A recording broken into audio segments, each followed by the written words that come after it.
26 million cubic meters of molten rock are sitting beneath the southwestern tip of Iceland tonight. To picture that, imagine filling the largest stadium on Earth more than 30 times over. It is the most magma gathered in this one spot since instruments began watching it. That is more than before the first eruption, and more than before the 9 that followed. And the ground above all of it is still rising, about 2 centimeters every single month. The Icelandic Meteorological Office watches this system around the clock, every hour of every day. In its most recent assessment, the agency was unusually plain about what it expects next. It did not say the volcano might erupt at some vague point in the future. It said the most likely outcome is a channel of magma tearing toward the surface. That hazard assessment is currently valid through the 30th of June this year. I want you to put down whatever you are holding for this next number. The last 9 times this exact system erupted, the warning the people received was 20 minutes, not 20 hours, and not 20 days, but 20 minutes at the very shortest. That was the gap between the first warning tremor and molten rock breaking the surface. And there is something almost nobody is saying out loud about this island as it loads. This is the same country where in the year 1783 a fissure opened. That eruption went on to kill roughly 1 in every 5 people in the entire nation. So the question I want to put in front of you tonight is not whether it erupts. It almost certainly will erupt again, and the agency watching it agrees on that point. The real question is what this unusually long pause on this record volume is actually telling us. Is the system finally winding down after 2 years of fire and exhausting itself? Or is it loading for something the previous 9 eruptions only hinted at? I want you to hold that question, because it sits underneath everything that follows tonight, and I am not going to pretend to you that I already know the answer. Before we go further, I want to ask one quick thing of you tonight. If you find value in what we do here at Ashfall Debrief, please subscribe. Hit the like button too, so you don't miss any of our nightly debriefs, and drop a comment to tell me where you are watching from tonight. Those small things genuinely help us out more than you might expect. With that said, let us get straight into the briefing now. Part 1. The pump and the pinhole. I want to be precise about what is actually happening underneath Iceland right now. Almost every headline you will see about this gets the emphasis exactly backwards. The headlines talk about the eruption, but the eruption is not really the story. The thing filling up underneath the surface is the story you should follow. And to understand why, you first have to understand where it is filling up. The place is called Svartsengi, a volcanic system on the Reykjanes Peninsula. That peninsula is the long, narrow finger of land pointing southwest out of Iceland. It holds the country's main international airport at Keflavik and the famous Blue Lagoon Spa. Underneath Svartsengi, at a depth of roughly 4 kilometers, there is a reservoir. It is not a cavern or a glowing lake like you might imagine from a film. It is more like a region of hot, partly molten rock being fed from deeper down. And that is the key word to hold on to here: fed. Magma is supplied to this reservoir from below at a more or less steady rate. As it arrives, it has nowhere to go, so it does 2 things at once. It raises the pressure inside the reservoir, and it lifts the ground above it. That second part is not a guess or an estimate of any kind. It is measured directly, every day, by instruments planted across the peninsula. The land above Svartsengi has been recorded rising, and rising, and rising again. Let me give you the analogy that makes this whole situation click into place. Imagine a balloon being slowly inflated by someone pumping air into it at a steady pace. That steady pump is the magma arriving from far below. Now imagine The balloon has a tiny pinhole, and air is hissing out through it. The escaping air is real, and you can feel it on your hand. But here is the part that decides everything about your safety. If more air goes into the balloon than leaks out, the balloon keeps getting fuller. The leak does not save you, and the leak only matters if it can outpace the pump. That is exactly the situation at Svartsengi as it stands tonight. The eruptions, when they happen, are the pinhole letting some pressure escape as lava. Every time one happens, there is a sense of relief, a feeling of steam released. But the pump never actually stopped, and the magma kept arriving from below the whole time. In the time since the last eruption ended, the reservoir has not just refilled itself, it has filled to a higher level than it has ever reached before in this sequence. Let me make that number real, because cubic meters is an abstraction. An abstraction kills understanding. A single cubic meter of rock is roughly the size of a large household refrigerator. It weighs somewhere around 2.5 to 3 tons on its own. So picture 26 million refrigerators worth of molten rock, weighing tens of millions of tons. All of it sits 4 kilometers under a populated peninsula, under pressure, looking for a way out. And it is not stable or resting, but actively growing fuller every day. It is growing at 2 centimeters of uplift per month, still climbing tonight. So when the Meteorological Office calls an eruption the most likely outcome, it is not guessing. The instruments have watched this reservoir refill and erupt 9 separate times already. They know the shape of the curve that leads toward a breakout at the surface, and the current curve sits higher than any of those 9 that came before. So the forecast is not a hunch, but a pattern read against repeated data. What the pattern cannot encode is the single variable that has now changed. None of those 9 eruptions began from a load anywhere near this large. Let me sit on that volume for one more moment, because scale is everything here. The reservoir is not a hollow chamber, but hot rock holding magma like a sponge. As more magma arrives, the pressure in that rock climbs with nowhere to vent. The ground above does not crack gently, but lifts as a broad, slow dome. You would never feel that lift standing on it, yet the instruments see it plainly. Every centimeter of rise is stored energy, waiting for the eventual moment of release. The only thing they cannot tell you is exactly when and exactly how large it will be. And that gap between the certain what and the uncertain when is where lives are lost. To see why, we must look at the one thing the calm surface is hiding. Part 2. The pause that shouldn't be reassuring. If you have followed Iceland's volcanoes casually, you have probably absorbed a comforting impression of all this. It goes something like this in most people's minds when they think about it. There was a scary period when a whole town had to be evacuated in a hurry.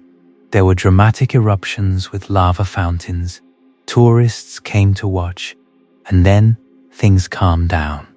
The town slowly came back to life, and people returned to their homes. In the public imagination, it became a kind of managed situation, a volcano Iceland had tamed. I understand exactly why that impression formed, and it is not entirely wrong. Iceland genuinely has done an extraordinary job of managing this crisis. But that impression of calm rests on a deep misreading of what a pause means. Here is the thing about the current quiet on the surface. The last eruption in this sequence ended back in the summer of 2025. Since then, the surface has been relatively still, with only small tremors. The largest earthquake in recent weeks measured a magnitude of 1.2. That is so small, you would not feel it standing directly above where it happened. There are no lava fountains and no glow lighting the horizon at night. By every visible measure, the volcano appears to be resting peacefully. But the volcano is not resting at all, not even for a single moment.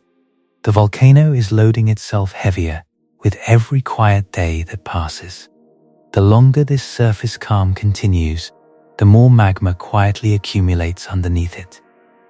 This is the trap built directly into how human attention naturally works. We are wired to read quiet as safe, far less dangerous than noise. But in a system constantly fed with magma from below, quiet is not the absence of danger. Quiet is the slow accumulation of it, hidden where nobody is looking. Let me put it in the plainest terms I can manage for you. Every day without an eruption is a day the pump runs and the pinhole stays shut.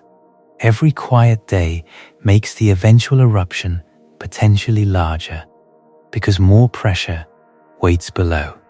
Now, I have to be honest with you about the real uncertainty here. I will not claim a precision that the data simply does not have. A longer pause does not guarantee a bigger eruption when it finally comes. It is possible the magma supply from below is genuinely slowing down right now. It is possible the system is beginning to exhaust itself, the way these sequences eventually do. The scientists monitoring this have not ruled that hopeful reading out entirely. But here is what we can actually say from the measurements we have. The data we can measure is not consistent with a system that is shutting down. A system winding down would show the ground stopping its rise or starting to sink. That is not what the instruments on the peninsula are showing anyone right now. They are showing continued inflation, continued loading, and ground that is still going up. Let me put it plainly, so the loading does not stay abstract for you. The reservoir has been refilling steadily since the last eruption ended in the summer. In that time, it has climbed past every level seen earlier in the sequence. The supply from below has barely wavered across all of those quiet months. More magma keeps arriving than the calm surface would ever suggest to a watcher. That is the stubborn arithmetic sitting underneath all the talk of pauses and rest. So we are left in a genuinely unresolved place, and its shape matters greatly. On one side sits the comforting reading that the pause means the worst is behind everyone. On the other side sits the measured reality, the largest volume in the sequence and rising ground. The data leans clearly toward that second, harder reading, without closing off the first. A seismologist at the University of Iceland, Tom Winder, said something that stuck with me. He described their ability to predict where the next eruption opens as relatively unusual. Their models can pinpoint the location of the next rupture to within a few meters, but Winder was equally clear about the limit of that remarkable skill. Pinpointing the exact day, he said, remains a task for decades of research yet to come. So sit with that strange pairing of knowledge for just a moment. They can tell you almost precisely where, but they cannot tell you when. And the gap between the where and the when is where human lives fall. To understand how we arrived at this record load, we have to rebuild the whole sequence. Because the story of how we reached 26 million is not one event, but a pattern. Part 3. The staircase that built itself. I want to rebuild this sequence as a physical process, not a string of news. When you lay the events out in their true order, something appears that no single headline shows. You start to see a staircase, with each step placed higher than the one before. It begins, really, not in 2023, but 2 years earlier in 2021. For roughly 800 years before that, the Reykjanes Peninsula had been volcanically silent. The last sustained activity there was in the early 13th century, remembered as the Reykjanes fires. Then nothing for 8 full centuries, while generations were born and died believing the ground was finished. They built towns on it, and a power station, and an international airport. They built the Blue Lagoon, all of it on a system the history books called asleep. In 2021, that sleeping system finally woke back up. A volcano called Fagradalsfjall began to erupt, and it was, by any measure, a gentle awakening.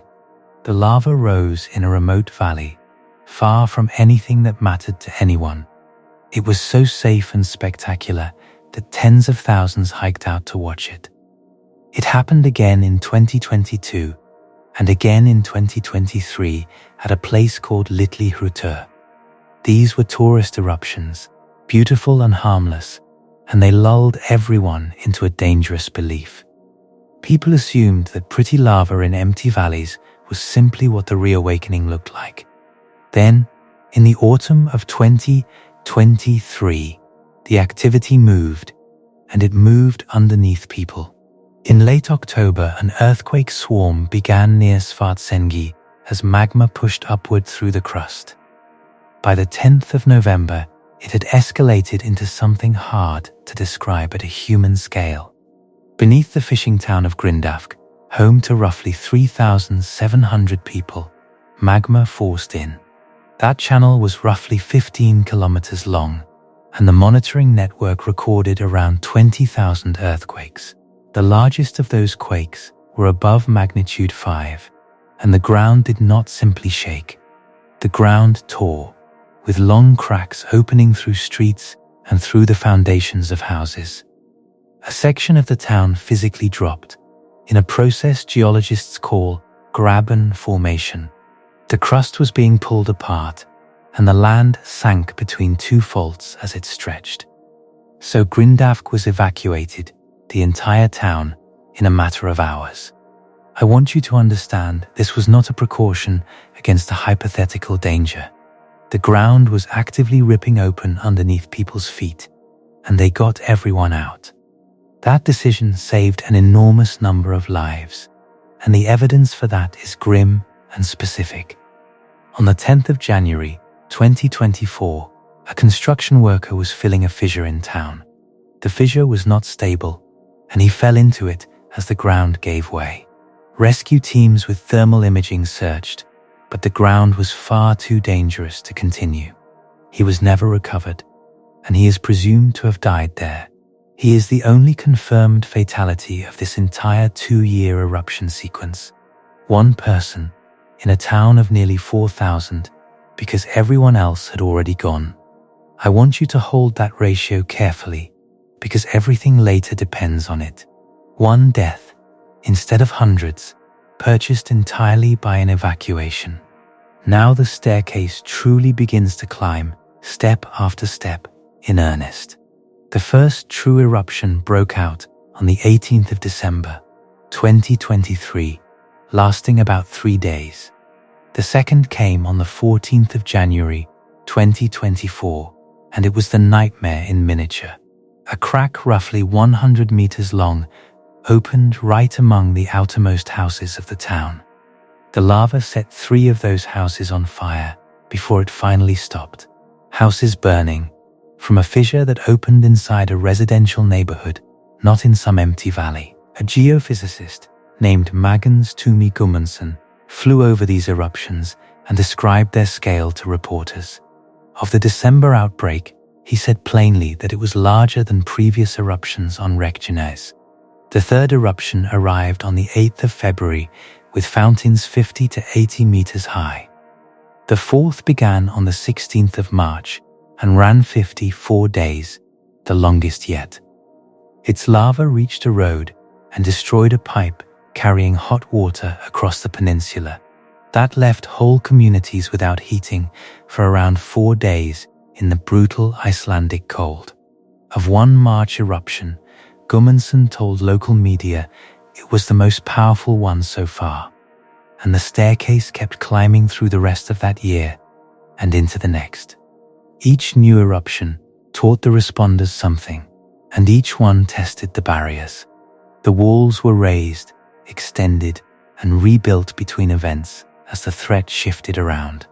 Iceland was, in effect, learning the system's habits one eruption at a time, but every lesson was drawn from a load smaller than the one waiting now.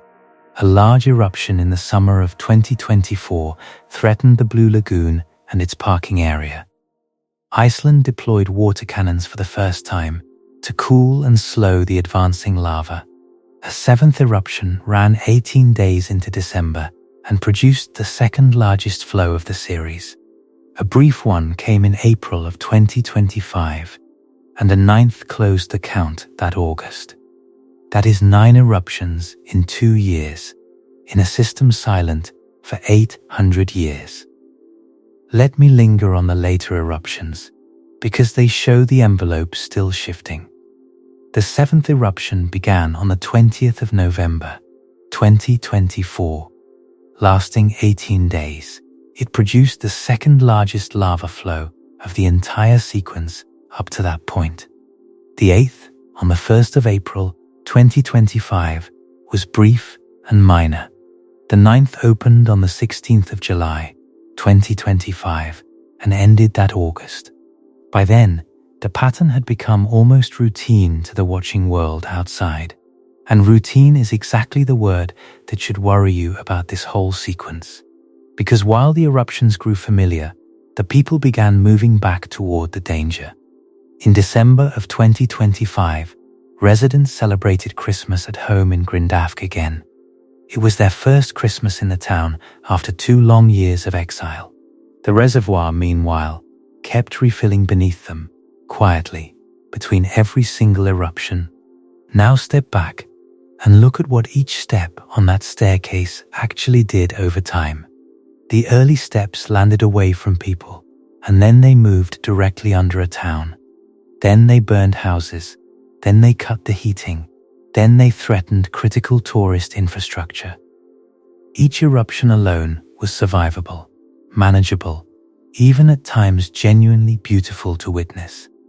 But the overall envelope, the range of where these things could strike, kept shifting outward and upward.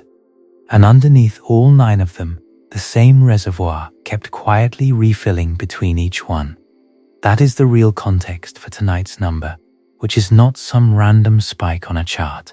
26 million cubic meters is simply the next step on a staircase 2 years in the making. It is the highest step yet. And the next one is the open question. Part 4. Why the warning is only 20 minutes. I told you the warning before lava reaches the surface has been as short as 20 minutes. I want to explain exactly where that brutal number comes from, because the mechanism explains everything. Once you understand it, you will see why it cannot easily be made any longer. Let me build the machine for you in stages, piece by piece.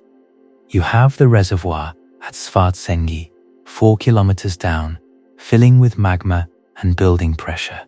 But that reservoir is not sitting directly under the places we care about most. It is off to one side, so the stored magma is not the immediate threat by itself. It is a loaded gun, but the trigger is a completely separate event from the loading.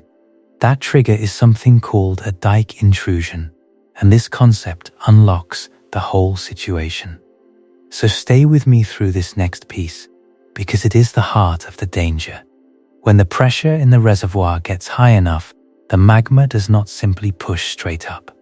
It finds the path of least resistance, which in this kind of crust runs sideways. It forces open a vertical crack and races horizontally through the rock, hunting for a weak point. Picture the balloon again, but imagine that squeezing it splits a seam along its side. A jet of its contents shoots out along that seam rather than bursting from the top. That sideways sheet of magma, knifing through the crust toward the surface, is the dike. The Meteorological Office names this precisely in its own public assessment of the hazard. They say the most likely scenario is a magma channel propagating from Svartsengi toward the crater row. Here is why the timing of all this is so genuinely brutal for the people above. The reservoir filling up is slow, taking weeks and months, and the instruments can watch it clearly. That slow part is what lets scientists say, with confidence, that an eruption is coming. But the dike intrusion itself, the actual breakout, is astonishingly fast by comparison. Once the crust finally gives and the magma starts knifing sideways, it moves quickly. It can travel through kilometers of rock and reach the surface within tens of minutes. The only signal that the dike has started is a sudden burst of small earthquakes. Those quakes are the rock fracturing apart as the magma forces its way through it. That earthquake burst is the alarm, and it is the entire warning the system gives. From that alarm to lava at the surface, the interval has been 20 minutes. At most in these events, it has stretched to a few hours, but no longer than that. Let me be exact about what that 20-minute figure is and what it is not. It is not an estimate, and it is not some pessimistic worst-case model on a spreadsheet. It is the measured lower bound, observed and recorded across the previous events in this system. They watched it happen 9 times, and the shortest lead time they ever clocked was 20 minutes. So Iceland's planners are not preparing for a hypothetical 20-minute warning at all. They are preparing for a 20-minute warning that has already happened to them repeatedly. Picture the chain of events compressed into those few minutes of warning. A monitoring screen lights up with a cluster of tiny, shallow earthquakes. An analyst recognizes the pattern as a dike beginning to move through the crust. A message goes out, and alerts reach the people inside the danger zone. They have, at the short end, only 20 minutes to reach somewhere safe. Every link in that chain has to work perfectly, the first time, in the dark. Let me give you a sense of just how fast that breakout really is. The magma in a propagating dike can travel through the crust at remarkable speed. It crosses kilometers of solid rock in the time it takes to read this. There is no slow build at the surface to warn anyone it is coming. The first sign is the swarm of small quakes, and then the ground opens. That is why no instrument can simply add hours to the warning window for you. The speed is set by physics, by pressure and rock, not by monitoring choices. You cannot make the magma travel slower by watching it more closely from above. The warning is short because the breakout itself is fast, and that will not change. Now connect that brutal timing back to what I said about location earlier. The scientists can predict where the next fissure will open to within a few meters. That spatial precision is the only thing that makes a 20-minute warning survivable at all. If you know exactly where the ground will open, you can draw evacuation zones in advance. You can pre-plan the routes and decide in advance who leaves the instant it sounds. The precise location is, quite literally, what buys back the time that the short warning steals. It is the reason this sequence has killed one person rather than a great many. But I want you to see the fragility built into this whole arrangement clearly. The entire safety system rests on 2 assumptions that have so far held true. First, that the next eruption opens where the models predict it will open. Second, that everyone who needs to leave the danger zone can actually do it in 20 minutes. Both assumptions held across all 9 eruptions, but the conditions beneath them have now changed. The magma volume is larger than it was for any of those 9 events. Think of a pressure cooker, safe only because its valve was sized for known pressure.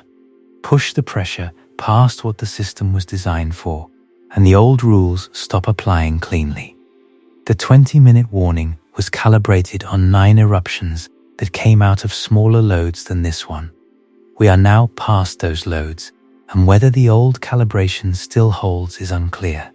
So far, everything I have described falls under the danger that everyone is already watching for.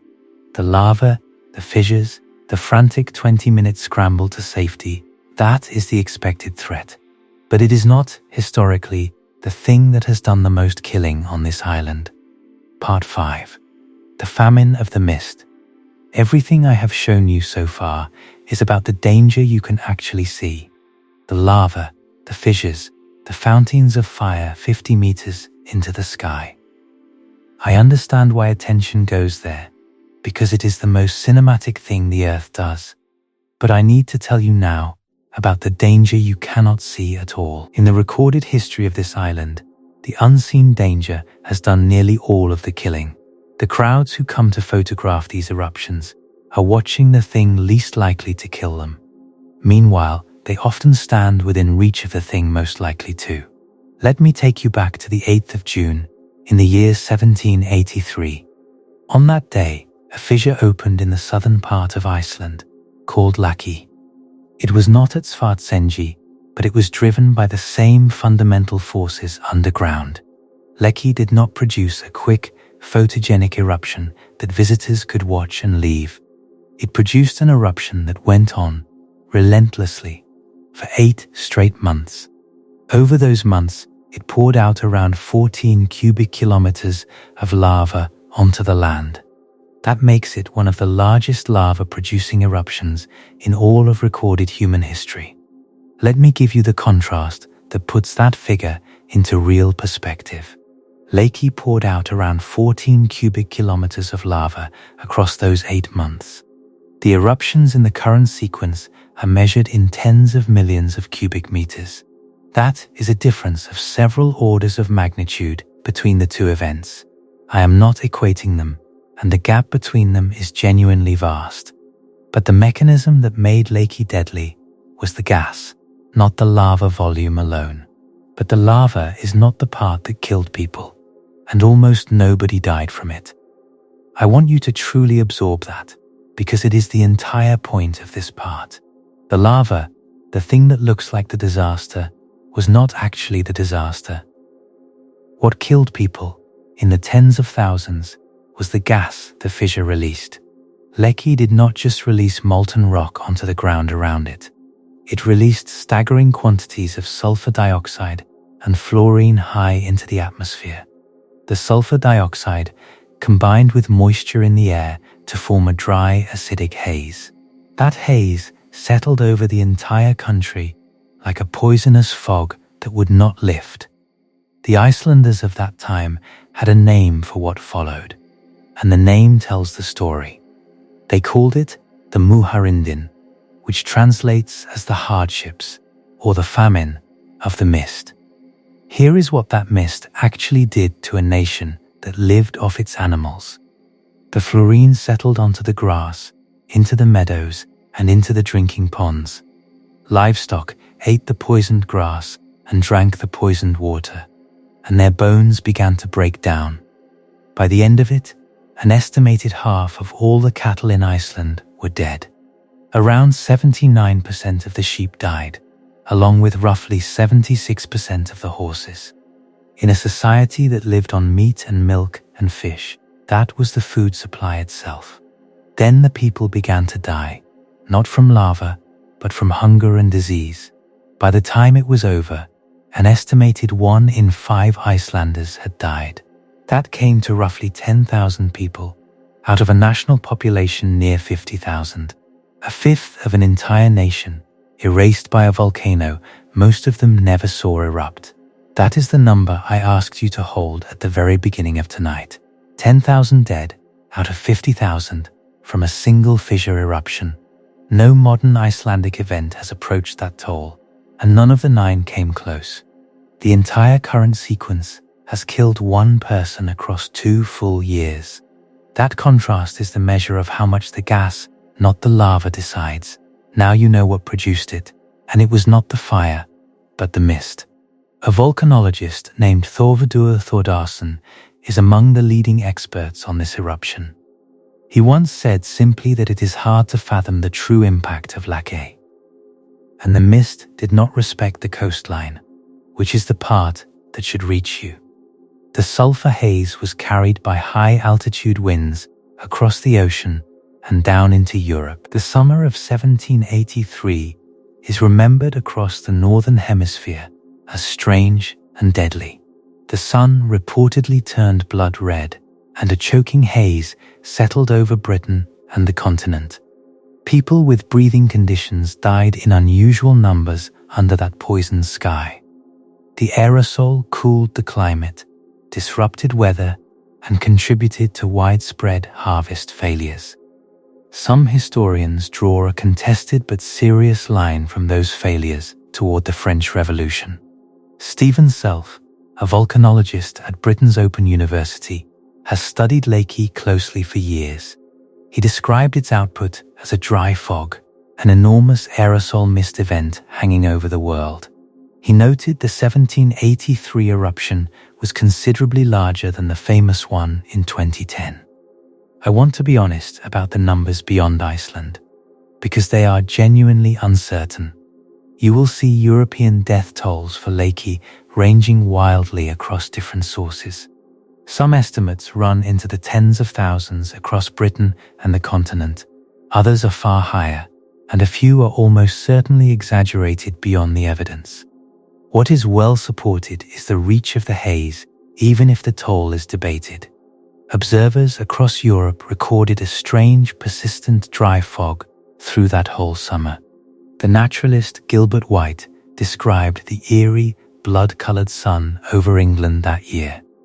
Closer to the source, the famine in Iceland did not strike all at once. It built across 2 brutal winters as the poisoned livestock sickened and died slowly. The fluorine attacked the bones and teeth of the animals in a process called fluorosis. A Danish trade monopoly limited the food aid that might have softened the blow. By the second winter, hunger had spread across nearly the entire country. Roughly a fifth of the nation was gone before the famine finally eased its grip. The poison never announced itself, and that is exactly what made it so deadly. Now, I am not telling you that Svartsengi is about to become a second Laki. I want to be very clear about that, because the difference in scale is enormous and real. The eruptions in the current sequence have been small in volcanological terms, with limited gas output. If the next one looks like the previous 9, the gas will be a local hazard only. But here is the thread I need you to hold about that record number. Gas output scales with the amount of magma involved and the vigor of the eruption. A bigger eruption, drawing on a larger reservoir, can release a great deal more gas. And we have established, with hard data, that the reservoir is carrying more magma than ever. I am not predicting a Laki tonight, because the data does not support predicting one. But the one variable that turns an Icelandic eruption from spectacle into killer is the volume.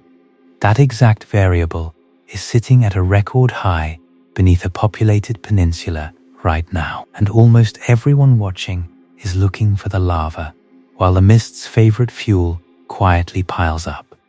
Part 6. The day the sky closed. If the Laki story feels like distant history, let me bring it forward 2 centuries. I want to take you to an event that almost certainly reached you, or someone you know. On the 14th of April 2010, a volcano in Iceland began to erupt in earnest. Its name is one almost no English speaker can pronounce, Eyjafjallajökull. By the standards of Icelandic volcanoes, this eruption was, in one expert's word, a pipsqueak. It was genuinely small, and it killed no one at all during the entire event. It forced the evacuation of only about 800 people living nearby the mountain. On the scale that ranks volcanic explosivity, it ranked low, and compared to Laki, it was nothing. And that small, harmless eruption shut down the airspace over an entire continent. Here is the mechanism, because it is important and deeply counterintuitive at first glance. Eyjafjallajökull erupted underneath a glacier, so the molten rock met a cap of ice. That violent meeting flash froze and shattered the lava into vast amounts of fine, glassy ash. Then the wind, the high jet stream, did what it had done back in 1783. It picked up that abrasive ash and carried it southeast into the busiest airspace on Earth. Volcanic ash and jet engines are a genuinely catastrophic combination for aircraft. The ash is essentially powdered glass and rock drawn into an engine running white hot. Inside the engine it melts, then resolidifies on the internal components and can cause failure. This is not theoretical. because airliners have flown into ash and had multiple engines flame out. So when that plume spread over Europe, the aviation authorities made the only responsible call available. They closed the sky over much of the continent for safety. For roughly 6 days, a huge portion of European airspace was simply shut down. The disruption rippled outward and revealed how tightly wired the modern world had become. By various counts, the closure affected the travel plans of something like 10 million people. Flights were grounded far beyond Europe because a plane stranded in one city cannot fly elsewhere. Sporting events were disrupted, business meetings collapsed, and then the deeper dependencies began to surface. Fresh food that travels by air did not arrive where it was needed. Medications with short shelf lives could not be flown in to the places awaiting them. Industries that depend on air-freighted parts began to seize up across the region. European Union ministers were rattled enough to accelerate long-stalled plans for unified air traffic control. Consider how strange that lesson really is when you sit with it. A small, remote eruption rewrote aviation policy across an entire continent of nations. It did so without causing a single direct death from the ash itself. The damage was measured in disruption, in delay, in the failure of connections. And the connections that failed were the invisible threads holding modern life together. All of that came from an eruption so small it barely registered in volcanic terms. The deeper damage was not the stranded passengers, but the broken supply chains. Modern economies move high-value, time-sensitive goods through the air every single day. When the sky closed, those flows stopped almost everywhere across the region at once. Flowers grown in Africa for European markets rotted before they could be flown north. Factories waiting on air-freighted parts slowed their production lines or stopped them entirely. Hospitals watched shipments of certain short-lived supplies fail to arrive on time. None of that was caused by lava, and none of it happened near the volcano. It happened in offices and warehouses, thousands of kilometers from the erupting glacier.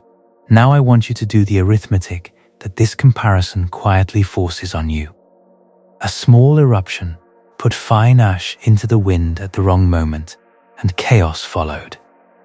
It cost the world billions of dollars and stranded 10 million travelers across the planet. The current Svartsengi eruptions have put very little ash into the high atmosphere so far. That is genuinely good news, because they have been effusive lava flows, not explosive ash events. I will not take that reassurance away from you, because it is real and it matters. But here is the thread again, the one that keeps running underneath all of this. What makes an eruption explosive depends partly on how much magma rises and how fast.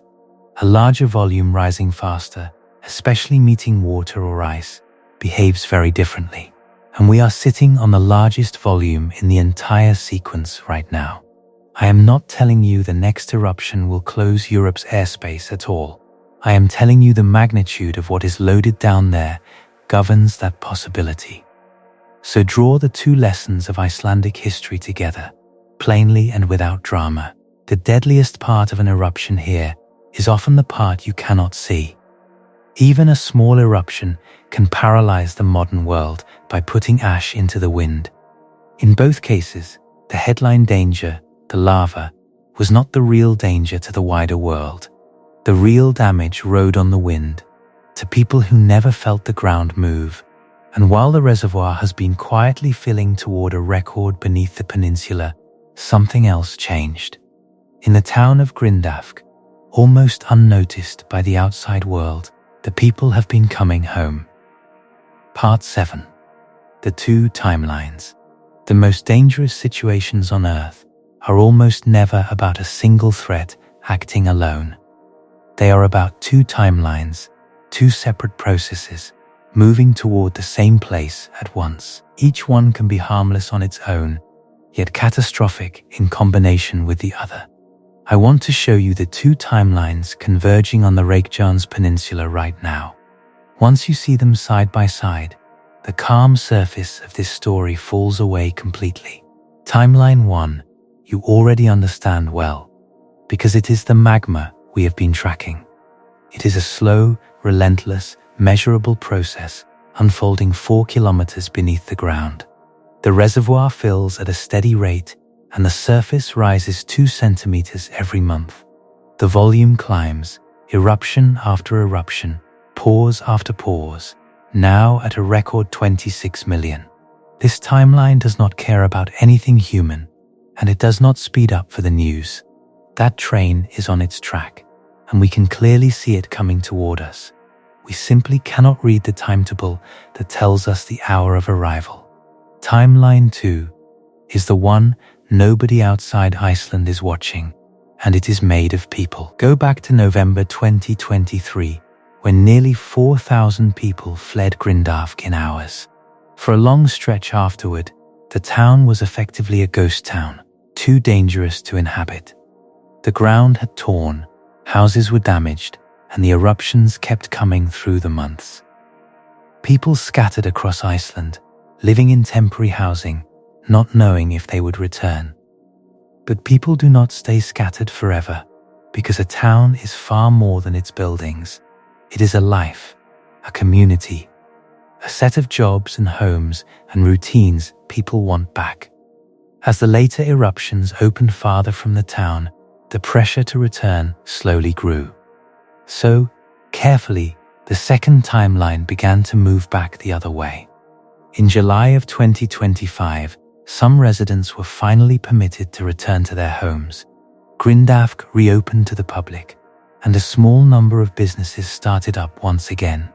Then, in December of 2025, the residents celebrated Christmas in their own homes. It was the first time they had done so in 2 long years away. I want you to feel the human weight of that, because it is genuinely moving.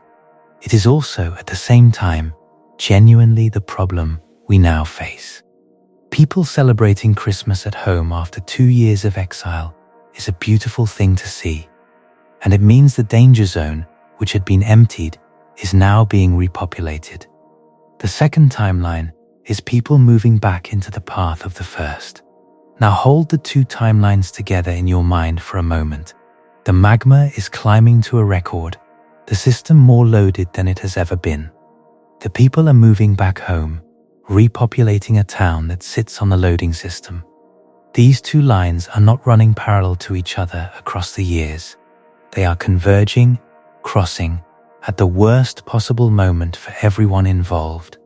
Remember the 20-minute warning, and remember why the death toll of this sequence is 1. The reason was the evacuation, because the town was empty when the fissures opened. When houses burned, there was almost no one there to be hurt by the lava. The single death was a worker, present in an otherwise emptied town. The entire safety record rests on the fact that the most at-risk people were gone. But now, they are coming back, and the safety math changes completely when they do. A 20-minute warning is survivable for a near-empty town with pre-planned escape routes. Is it survivable for a town with families back in their homes and children asleep? People who spent 2 years aching for normal life may be slower to flee each alarm. Evacuation fatigue is a real and documented phenomenon, and I will return to it shortly. The people who endured the most alarms are the ones now back in town. They have the deepest reservoir of weariness toward yet another midnight evacuation order. That weariness is invisible, like the gas and like the magma, and just as consequential. So the protective factor that kept the toll at 1 is being quietly dismantled. It is dismantled by the most understandable human impulse there is, the desire to go home. And it happens at the exact moment the magma load sits at its record peak. The first 9 eruptions were survived largely because almost nobody stood where they happened. The 10th eruption, whenever it comes, will arrive at a town no longer empty. It will be fed by a reservoir fuller than any that drove those previous 9. Hold the two numbers together for a moment, because their combination is the point. On one side, a record magma load, larger than any in the sequence. On the other, a population climbing back from near zero toward normal life. Multiply a heavier threat by a more crowded target, and the risk rises sharply. Neither number alone would worry me the way the two together do now. The factor that protected people is shrinking, while the factor that threatens them is growing. I am not saying this to frighten the people of Grindavik out of their homes. That is not my place, and the authorities there are intensely aware of all of it. But there is a question people always ask at this point, and it deserves answering. Part 8. Is this part of something bigger? Whenever I lay out a situation like this one, the same question always arrives. People ask whether this is part of some larger global pattern unfolding across the planet. Iceland is erupting, the Philippines have unrest, and the Caribbean is shaking with earthquakes. Volcanoes are glowing across the Pacific, so is the whole planet waking up at once? I want to address that head on, because the honest answer is more interesting than the myth. Here is the honest answer, grounded in what we can actually count. At any given moment, roughly 40 to 50 volcanoes are actively erupting somewhere on Earth. That is not a crisis number at all, but the normal, ordinary baseline state of the planet. The Earth is a geologically active world, and it is always erupting somewhere on its surface. It is always shaking somewhere, and it always has been for billions of years. The reason it feels like more is happening is not that more is happening. You now carry a device that delivers every eruption on the planet to your attention in minutes. The monitoring improved, the reporting accelerated, and the distance between a tremor and your screen collapsed. The planet has not grown dramatically more violent in the last few years. Your awareness of its ordinary, constant violence has become total and instantaneous. Let me anchor that baseline in volcanoes you may already have heard of. Kilauea, in Hawaii, has been intermittently active for years at a time. Stromboli, off the coast of Italy, has erupted in small bursts for millennia. Mount Etna lights up the Sicilian sky on a regular, almost predictable basis. None of those reached your feed today, because they are simply the normal background. They are the planet's steady pulse, not a sign of any new global awakening. So are the Iceland, Philippine, and Caribbean events physically connected to one another. Is one of them somehow causing the others across thousands of kilometers? No. And the reason is straightforward once you look at the map of the plates. They sit on entirely different tectonic plates, driven by different processes, with no mechanism linking them. A dike intrusion in Iceland does not trigger a volcano in the Philippines. Full stop. Reykjanes is pulling apart along the mid-Atlantic ridge, a setting unlike the Pacific subduction zones. I want to be completely clear, because the alternative idea is seductive and wrong.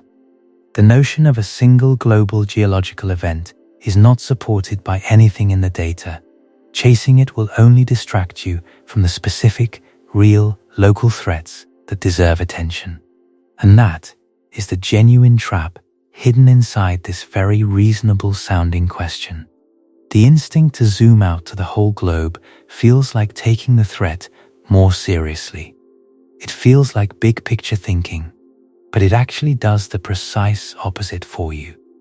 It dissolves a specific, addressable danger into a vague planetary anxiety you can do nothing with. The global frame takes your eye off Grindavik and fixes it on a comforting abstraction.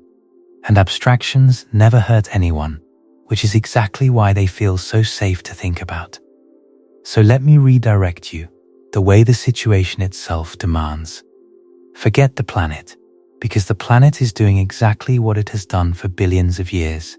The thing that is genuinely anomalous is small, specific, and very close to people.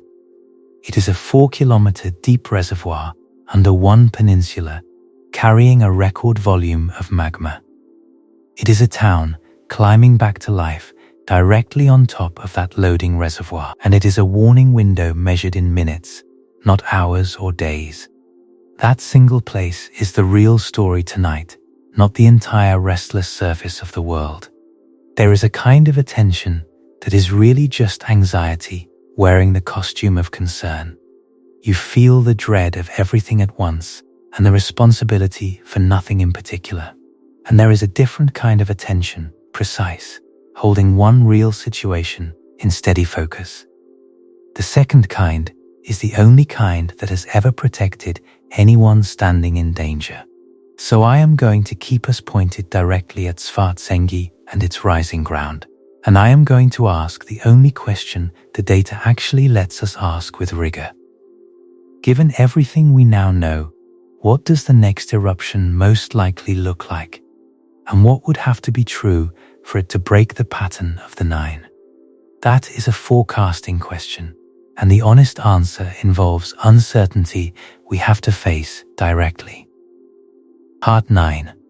What the data actually forecasts. Let me try to forecast this responsibly, which means laying out the realistic branches honestly. I will tell you which one the data favors and how much uncertainty surrounds each. I am not going to give you a date, and nobody truthful will give you one. The exact day is the single thing the science genuinely cannot pin down right now. What the science can do is describe the shape of the possible futures ahead. Track these 3 branches with me, because they are not equally likely tonight. Branch 1 is that the system erupts soon and looks like the previous 9 eruptions. This is frankly the most likely outcome, and it is what the agency implicitly forecasts. At some point, possibly within the current hazard window, the pressure crosses the threshold. A burst of small earthquakes signals a dike beginning to propagate sideways through the crust. The alarm sounds, and people in the hazard zone are told to leave immediately. Within 20 minutes to a few hours, a fissure opens along the crater row. Lava fountains, a flow begins, and the familiar machinery of Icelandic response engages once more. The barriers, the diversion channels, and possibly the water cannons all come into play. It is dramatic, dangerous to anyone who fails to leave, and ultimately survived, like the previous 9. In this branch, the record volume simply produces a somewhat larger or longer eruption. I want to dwell on why this branch is the most likely outcome of the 3. 9 times in a row, this system has done essentially the same fundamental thing. It loads, it intrudes a dike, it erupts effusively, it pauses, and then it reloads again. Physical systems that have repeated a behavior 9 times tend to repeat it a 10th. The base rate strongly favors more of the same kind of event we have seen. The record volume tilts the odds toward the larger end of the normal range. But it does not, on its own, force the system into some entirely new mode. The boring, probable, data-supported expectation is a 10th eruption, a bigger sibling of the 9. Branch 2 is that the system continues its pause for a long time to come. The supply from below slows, the uplift flattens, and the awaited eruption simply does not arrive. In this branch, the record volume just sits there, and the sequence winds toward dormancy. This is a real possibility, because these eruptive sequences do eventually end somehow. There is no law saying the end must be announced with a final bang. But I have to be honest about what the current evidence actually shows us. The instruments are not showing the flattening that this hopeful branch would require. The ground is still rising, and as of the latest assessment, the loading continues. So branch 2 is possible, but the data is not currently pointing toward it. It is the branch you hope for, not the branch the numbers presently describe. Let me be fair to that hopeful branch, because it is not impossible. These eruptive sequences have always ended eventually, and this one will end too. The deep supply could be tapering even now, in ways the surface has not shown. If the uplift began to flatten, that would be the first real sign. So far, it has not flattened, but I will be watching that curve closely. Branch 3 is that the system does something genuinely different from before. This is the low probability, high consequence branch, and the record number forces me to address it. The entire reason that number matters is that it sits outside the previous calibrated range. In this branch, the unusually large volume changes how the eruption behaves at the surface. Perhaps a larger volume erupts faster, or releases more gas, or opens somewhere unexpected. Perhaps a fissure reaches closer to the repopulated town than the recent eruptions did. I want to be extremely careful here, because this is not the likely branch at all. There is no specific signal currently saying this branch is the one happening, but the record volume makes it incrementally more thinkable than it was a year ago. And history, through Laki and Eyjafjallajökull, tells us this branch writes the real death tolls. Let me make branch 3 more concrete, because vague dread helps no one at all. A faster rising, larger batch of magma can fragment more violently as it surfaces. That fragmentation is what produces fine ash, the kind that closed Europe in 2010. A larger eruption also degasses more, releasing more sulfur dioxide into the air above it. So the same record volume feeds both the ash risk and the gas risk together. None of those outcomes is the expectation, and I want to keep stressing that point. They are simply no longer impossible the way smaller loads once made them feel. Here is how I weigh these 3 branches against one another honestly. Branch 1 is most likely, by a clear and comfortable margin over the others. Branch 2 is possible, but it is not currently supported by the uplift data. Branch 3 is unlikely, but it is no longer negligible, and it is uniquely consequential. Recall the plane analogy that makes abstract probability concrete in your gut. If a plane had a 1% chance of crashing, you would never board it. We accept that instinct without argument when it is our own body in the seat. The probability of branch 3 is low, and I cannot put a precise figure on it, but it is not 1 in a million, and it sits beside a catastrophic consequence. That combination is exactly what serious hazard planning is supposed to take seriously. So that is the forecast, laid out in full and without false comfort. Most likely a 10th eruption, possibly a long pause, an unlikely but not impossible, something new. And underneath all 3 branches runs the same quiet, relentless fact. The ground is still rising tonight, regardless of which branch eventually comes true. There is one more layer to this danger, and it ties the whole thing together. Part 10. The layered danger. I want to assemble everything now into a single picture of how this danger actually stacks up. The mistake almost everyone makes is to think of the danger as one single thing.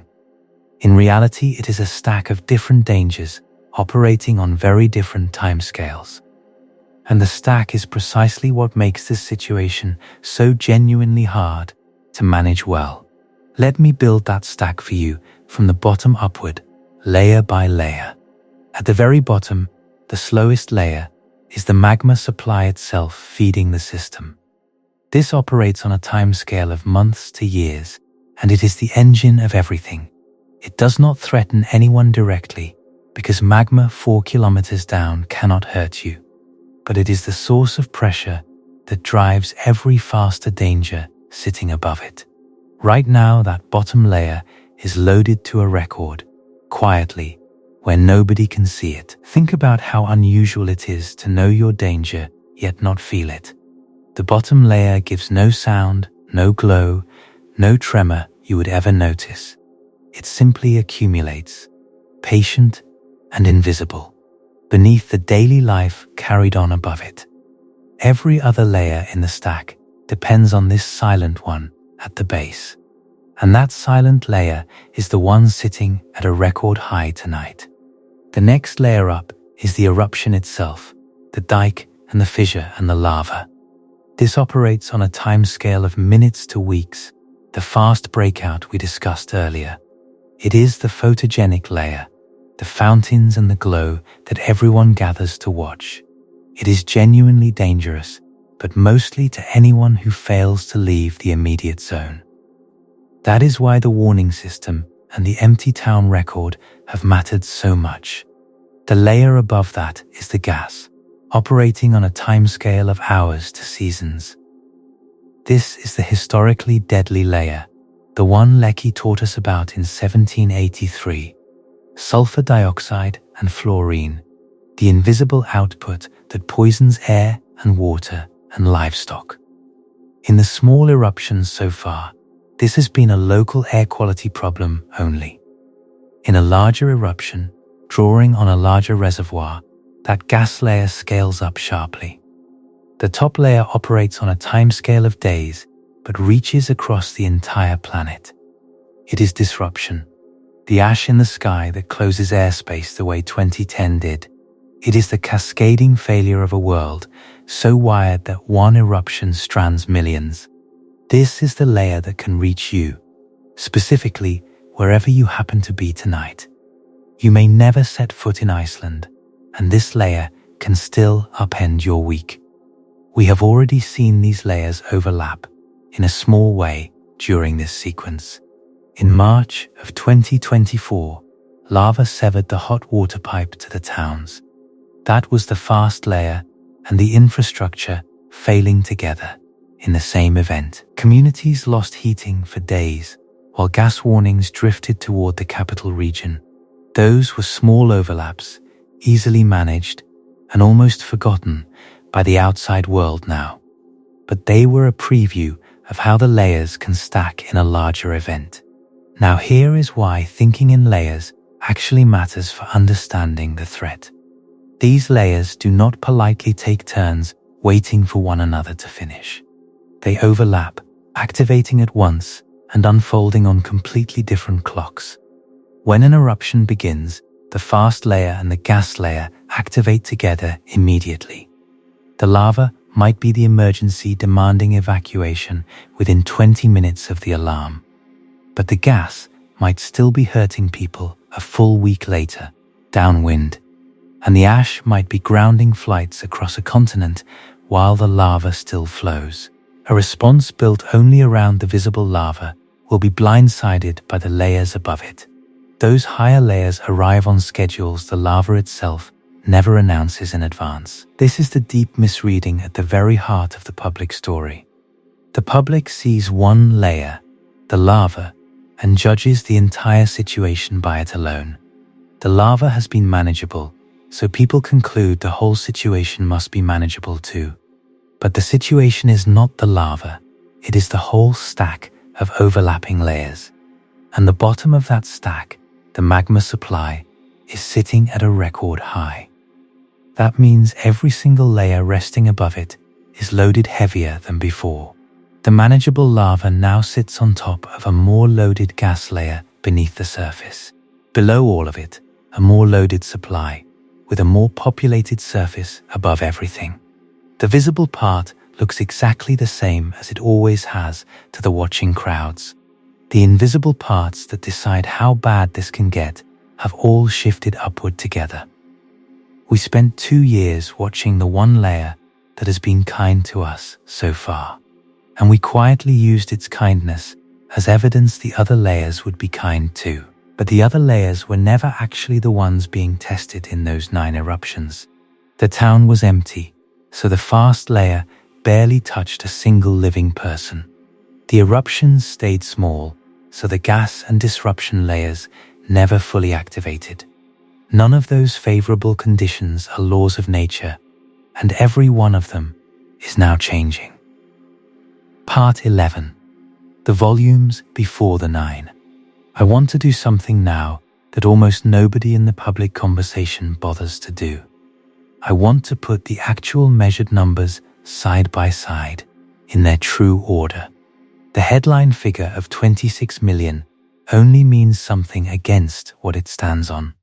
A single number is just a fact, but a sequence of numbers is a story. And the sequence here tells a story the single number completely hides from view. So let me walk you through the recharge as the Meteorological Office measured it this year.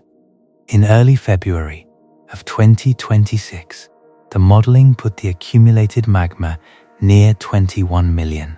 By early March, that figure had climbed to about 22.5 million cubic meters. By the middle of March, it had passed 23 million, and the agency noted something specific. They said it was already the largest accumulation between eruptions in the entire sequence. Let me say that plainly, because it matters more than it first appears. By the middle of March, before these latest figures, this was already a record load. Then it simply kept climbing through the spring without pausing for breath. By the end of April, it had exceeded 25 million cubic meters beneath the ground. On the 30th of April, the measurement stood at about 25.5 million, and by late May, it reached nearly 26 million, where it sits tonight. Now look closely at the shape of that climbing sequence over the months. 21, then 22.5, then 23, then 25, then nearly 26 million. That is not a number that spiked once and then held steady on the chart. It is a number climbing steadily, month after month, setting a new high each time. There is no plateau anywhere in that sequence, and no sign of the recharge slowing. Each time the agency went back to measure, the reservoir had grown larger again. Let me restate that climbing sequence, because the trend matters more than any single point. 21, then 22.5, then 23, then 25, then nearly 26 million. Each of those figures was, at the moment it was measured, a fresh record. No single number on that list is the thing you should carry away. The slope of the line is the story, and that slope still points upward. The ground had risen another 2 centimeters, and the balloon had taken on more air. Here is the comparison that should reframe this entire situation in your mind. This volume is larger than the volume that accumulated before any of the 9 eruptions. I want you to hold that comparison, because it is the most important one tonight. It is more magma than preceded the eruption that burned 3 houses in January 2024. It is more than preceded the 54-day eruption that severed the hot water pipe. It is more than preceded the summer eruption that forced water cannons to protect the Blue Lagoon.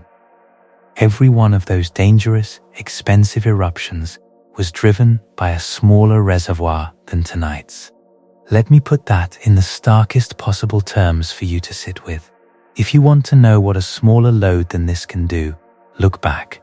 You do not have to imagine it, because the last 2 years already showed you. Burned houses, severed lifelines, water cannons fighting advancing lava, a town emptied for years. All of that came out of reservoirs holding less magma than the one loaded right now. That is not a forecast. It is the documented track record of smaller loads than this. I want to be careful and precise, because this is where it is easy to overreach. A larger reservoir does not mechanically guarantee a proportionally larger eruption at the surface. Volcanic systems are simply not that clean, and some stored magma may never erupt at all. The relationship between what is down there and what comes out is genuinely complicated. So I am not claiming an eruption 30% bigger than the last one. What I am telling you is directional, and it is solid ground to stand on. More stored magma, more stored pressure, and a longer interval shift the odds toward larger outcomes. When the system finally intrudes a dike, it draws from the fullest reservoir yet. The most probable result is still an eruption in the family of the previous 9, but it will be fed by more fuel than any of those 9 ever had. There is one more thing the uplift rate quietly tells us, and it matters greatly. 2 centimeters a month does not sound like much when you say it aloud, but it has continued month after month without the flattening that signals an ending. A system running out of magma shows a curve that bends toward level ground. This curve has not bent, and that absence is its own kind of warning. The supply from the deep is keeping pace, and the reservoir keeps answering it. Compare this to the loading before the very first eruption in this sequence. That intrusion in late 2023 came from a smaller stored volume than today's. We are now well beyond the conditions that triggered everything we have witnessed since. And then there is the gas, which these volume numbers quietly point straight toward. Every one of these eruptions has released sulfur dioxide into the air around it. On bad days, that gas has drifted toward the capital region and triggered air quality warnings. Authorities advised people to stay indoors and close their windows against the fumes. That is the gas layer, doing its small, local version of what Laki did at catastrophic scale. Gas output is one of the things that scales with the volume and vigor of an eruption. So the same record number that governs the lava also governs the invisible layer above. The volume is not just a measure of how much lava might flow across the ground. It is a measure of how much dangerous, invisible output the system can release. To understand why this place keeps doing this, we have to see what Iceland sits on. Part 12. Living on the seam. To understand why this corner of Iceland keeps tearing open, look at what Iceland is. Geologically, it is one of the strangest and most active pieces of land on Earth's surface. Notice that fact, because it quietly explains everything that follows from here, and almost nobody living a normal life there thinks about that on a normal day. Iceland sits directly on top of the mid-Atlantic ridge running through the ocean. That ridge is the seam where two great tectonic plates are slowly pulling apart from each other. On one side is the North American plate, and on the other, the Eurasian plate. For almost its entire length, that seam runs along the floor of the Atlantic Ocean. It lies kilometers underwater, completely out of sight, splitting the seafloor in the dark. Iceland is the one major place on Earth where that seam rises above sea level. There, you can actually stand on the boundary between two continents as they separate. The plates are pulling apart at a rate of roughly 2 centimeters every year.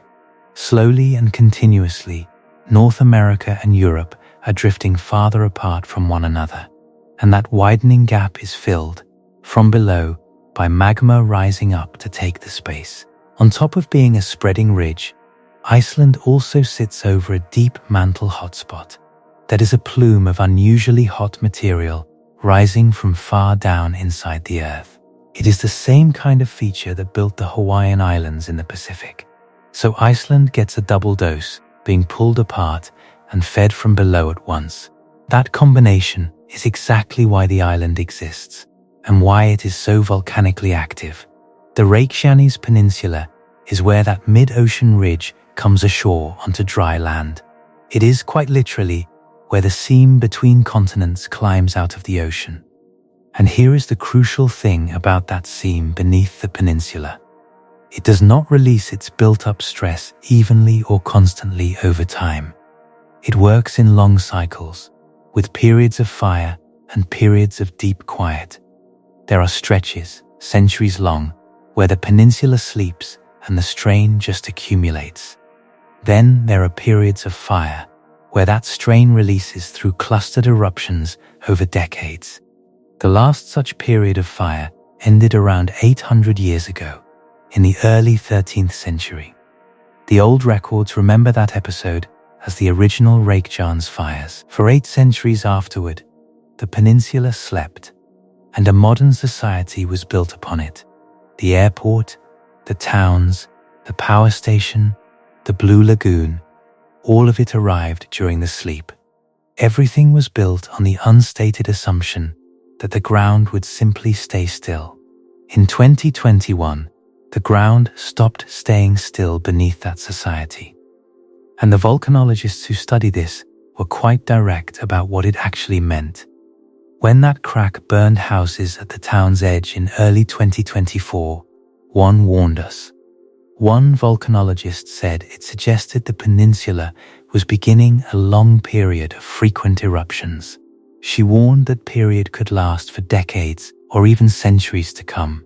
She called it the New Reykjanes fires, a deliberate echo of that 13th century event. Sit with the timescale buried inside that phrase for a moment. This is not a crisis that lasts a single dramatic season and then ends cleanly. It may be a new geological epoch for that peninsula, potentially centuries of recurring eruptions. And it is beginning now, in our time, beneath a society built during the long sleep. Sit with what that actually means for the people who live there today. They did not choose to settle on an awakening boundary between two continents. Their parents and grandparents built those towns during the long centuries of silence. The ground simply changed the terms of the agreement without any warning at all. And now an entire community must decide how to live with that new reality. That is the real frame for everything we have discussed across tonight's briefing. The record volume, the warning, the town returning, none of it is a passing emergency. It is the opening phase of what may be a centuries-long reawakening of a plate boundary. And the infrastructure sitting on that boundary is not trivial in any way. The Svartsengi power station supplies hot water and electricity to tens of thousands of people. Remember that number, because those are the people living right on the seam. We already saw, in 2024, what happens when lava severs one of those lifelines. The airport at Keflavik is the country's main gateway to the entire outside world. The Blue Lagoon is one of its most famous and valuable attractions. All of it sits on the seam, and Iceland is now learning to live there permanently. The barriers, the channels, the water cannons, all of it was built for past eruptions. Iceland did not learn to fight lava overnight, and the lesson carries a specific date. On the 23rd of January, 1973, a fissure tore open on Heimaey. That is an island just off the south coast, in the Westman Islands chain. The eruption began without warning, in the dark, beside a sleeping town of thousands. The entire population, around 5,300 people, was evacuated by fishing boat. Almost the whole fleet happened to be in the harbor that night, by sheer luck. Around 400 homes were eventually destroyed or buried under ash and lava. Remarkably, the evacuation meant the eruption caused essentially no deaths among the residents. To save the harbor, islanders pumped millions of cubic meters of seawater onto the lava. They cooled the advancing front and halted it, in a desperate, unprecedented effort. That 1973 fight is the ancestor of the water cannons used near the Blue Lagoon. Iceland has been learning to live beside its fire for 50 years and more. But everything they built was calibrated against smaller loads than the ones sitting there now. The plans assume the next dike goes roughly where the previous dikes went, and the entire apparatus was tested on a town that was mostly empty at the time.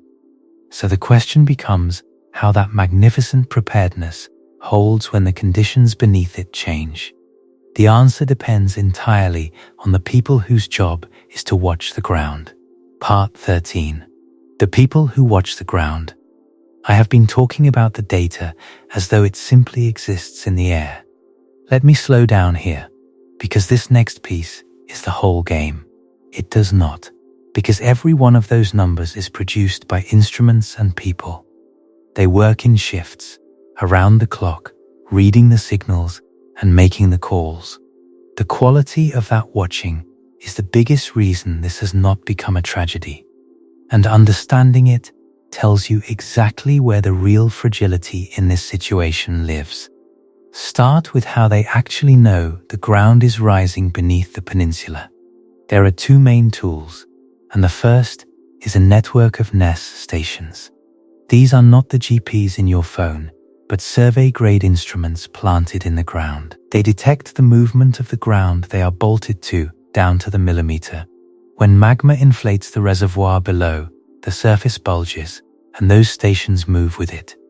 The second tool is satellite radar, using a technique called INSAR to map the ground. Radar images of the same patch of ground, taken at different times, are compared closely.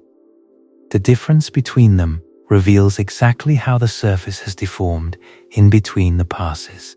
Together, these tools give a near-continuous, high-resolution picture of the ground breathing. It inflates as magma arrives, and it deflates sharply when an eruption finally releases the pressure. This is how they can state, with confidence, that 26 million cubic meters have accumulated. Keep that number close, because it is the one that broke the pattern. They are not guessing at all, but watching the ground swell and running it through models. Then there is the seismic network, the dense array of instruments listening for earthquakes. This is the part that gives the short warning before an eruption breaks out. The dike intrusion announces itself as a sudden swarm of small earthquakes in the rock. The seismometers catch that swarm essentially the instant it begins beneath the surface. That is the alarm, and recognizing it within minutes is what makes any warning possible. Behind all of it is the 24-hour monitoring team at the Meteorological Office itself. These are people sitting in front of screens at 3 a.m, watching the traces. They are ready to recognize the pattern and trigger the civil protection response in real time. These are not abstract systems, but people working long shifts through the night. They carry the weight of knowing a missed pattern could cost lives below them. When Grindavik was emptied in November of 2023, people made that call. When the Blue Lagoon was cleared before eruptions, people made those calls too. The instruments deliver the signal, but a human being decides what to do with it.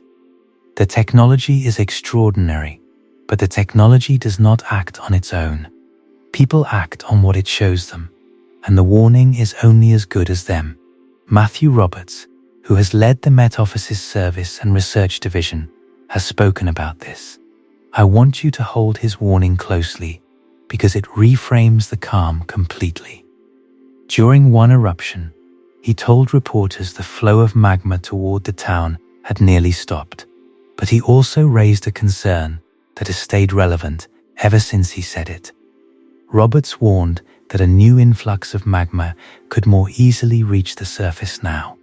The reason is that earlier intrusions had opened fresh pathways through the crust for it.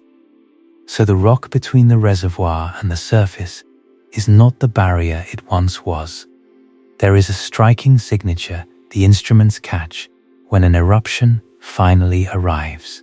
As the reservoir drains into the dike, the ground that swelled for months reverses. It can deflate by tens of centimeters within hours of the breakout beginning. The same stations that watch the slow inflation watch the rapid collapse in real time. That sudden deflation confirms, almost instantly, that magma is leaving the reservoir below. It is the mirror image of the patient rise that preceded it for so long. Now consider the genuine triumph buried in all of this monitoring work. I told you the scientists can predict where the next fissure opens to within meters. That level of spatial precision is, as Tom Winder put it, relatively unusual in the world. In most volcanic settings on Earth, you are lucky to know which flank might open. Here, because the system repeated its behavior 9 times, the models trained against reality. They can place the next rupture with a precision that genuinely saves human lives. That combination of dense instruments and repeated events turned a deadly system into a survivable one. But here is where the fragility lives, and it is important you see it clearly. Every piece of that triumph was built on the previous 9 eruptions and their data. The models are accurate because they were calibrated against 9 specific examples. The location precision works because the dikes repeatedly went where the geometry sent them. The whole warning window is the range observed across those 9 past events. All of that hard-won power is in a sense a map of a river. Hold that image in mind because it is the key to the whole danger. It is an excellent map of the river as it has flowed 9 times. A flood does not consult the old map before it rises past the banks. The river of Magma has flowed 9 times along channels the models now know. A larger surge could carve a path slightly different from those 9 before it. That is the quiet uncertainty folded into every confident-sounding forecast you will hear. But we are now sitting on a volume larger than any that drove those 9. The map is superb for the river we know, and far less certain for a flooding one. This is not a criticism of the scientists, but rather the opposite of one. Their honesty about the limits of prediction is exemplary, and Winder said it himself. Pinpointing the day, he stressed, remains a task for decades of research still ahead. They know exactly what they know, and exactly what they do not yet know. The instruments will see the next dike start, and the people will sound the alarm. And then, everything depends on something the instruments cannot control at all. Part 14. The decision in the dark. I want to dwell on the human response, because no instrument in the world can solve it. And it is the variable that is quietly getting harder with every passing month. Think about what the monitoring team actually has to do when a dike begins. They see a burst of small earthquakes on their screens at, say, 4 in the morning. They have to recognize in near real time that this swarm is the start of an intrusion. Then, they have to make the call to trigger an evacuation, knowing the lead time. That decision is made under extraordinary pressure, on incomplete information, against a running clock. Thousands of people's safety hangs on a judgment made in the dark before dawn. And here is the cruel asymmetry built directly into that pre-dawn decision. If they call an evacuation and the eruption opens somewhere harmless, people fled for nothing. A little bit of public trust quietly erodes with each alarm that ends in nothing. But if they hesitate and the dike goes toward the town, people could die. So the honest, life-preserving bias is to evacuate early and often, every single time. And that is exactly what Iceland has done across these 2 years of unrest. The Blue Lagoon, for instance, has been evacuated repeatedly ahead of these eruptions. Guests have been roused and moved out in the small hours, more than once. Grindavik itself has been emptied and re-emptied as the alarms came and went. Each one of those evacuations was the system working exactly as it should. But every evacuation that ends without catastrophe carries a hidden cost over time. That cost is paid in human psychology, and it has a name in disaster research. It is sometimes called the cry wolf effect, and it is not a moral failing.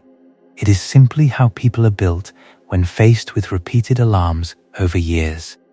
The first time you are woken at 4 in the morning and told to flee, you flee. Your heart pounds, and you are out the door without a second thought. The 5th time, you move a little slower than you did before. By the 10th time, if the previous 9 never touched you, doubt quietly creeps in. Some tired, human, utterly understandable part of you assumes this one will be fine too. You finish getting dressed, and you grab one more thing before leaving the house. You take the extra 2 minutes, because the last 9 times nothing reached you. In a system where the entire margin might be 20 minutes, 2 minutes is enormous. 2 minutes is 10% of everything you have, gone before you even move. Hold on to that, because it is where the whole safety record could break. Now layer that onto the convergence we established earlier in tonight's briefing. The people coming home to Grindavik are not strangers to any of this. They are people who have lived through 2 years of alarms and evacuations. They have been pulled from their beds more times than they can probably count. They are, by definition, the population most exposed to evacuation fatigue of anyone. They carry the most past evacuations behind them, every single one a draining experience. The very experience that makes them ache to be home may slow them down. This is not a criticism of them, but a plain description of a trap. And the trap is built entirely out of reasonable, understandable human responses to danger. So when I say the safety record rests on something fragile, this is part of it.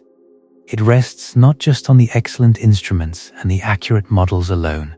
It rests on tired, returned, alarm-weary people dropping everything and running instantly. They must run on a probability, possibly for the 10th or 20th time, in the cold dark. The instruments can buy back the time, but only the people can actually spend it. And the people are growing tired, in exactly the way history says is most dangerous. They are tiring at the exact moment the reservoir beneath them sits at a record. The instruments will see the dike, and the alarm will sound across the town. What happens in the 20 minutes after that is the question no model can answer. Part 15. The most dangerous moment. I want to end by stepping back from the geology entirely for a few minutes. The deepest danger in this whole story is not actually the magma at all.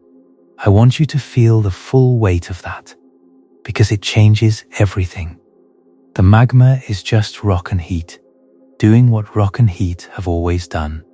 The deepest danger is the mismatch between how long the threat lasts and our attention. That mismatch is not unique to Iceland, and it kills people with grim reliability everywhere. Here is the pattern, and once you see it, you will notice it everywhere. A crisis erupts, like November 2023, when a whole town was evacuated overnight. The cameras arrive, the world pays attention, and the coverage runs wall to wall. During that period of maximum attention, the response is excellent, because everyone is watching closely. Then the immediate crisis passes, and the dramatic phase finally ends for now. The eruptions become routine, even beautiful, and the tourists come to watch the glow. Attention, a finite resource, drains away to the next emergency somewhere else on Earth. The story stops being news, and the cameras pack up and leave the peninsula. But the threat does not leave when the cameras do, and that is the whole problem. The magma kept accumulating through every quiet month when nobody was looking at it. The reservoir reached its record volume during the calm aftermath, not the covered crisis. The danger and the attention ran on opposite schedules, peaking at completely different times. Attention peaked with the visible drama, while the physical danger peaked later, in the silence.